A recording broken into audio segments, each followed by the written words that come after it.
পরীক্ষিত সংগঠন ইসলামী আন্দোলন বাংলাদেশ হালুয়াঘাট ধুবাউড়া শাখা কর্তৃক আয়োজিত আজকের এই গণসমাবেশের সংগ্রামী সভাপতি উপস্থিত আছেন বাংলার লাখো কোটি মানুষের হৃদয়ের স্পন্দন, শান্তিকামী মুক্তিকামী মানুষের আস্থার ঠিকানা, শ্রদ্ধাভাজন ধর্মীয় রাজনৈতিক রাহবার ইসলামী আন্দোলন বাংলাদেশের মুহতারাম আমির হযরত পীর সাহেব চরমোনাই উপস্থিত আছেন। কেন্দ্রীয় নেতৃবৃন্দ, জেলা নেতৃবৃন্দ, সমমনা ইসলামী দল সমূহের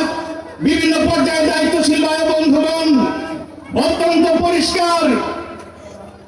প্রয়োজনীয় রাষ্ট্র সংস্কার, গণহত্যাকারীদের বিচার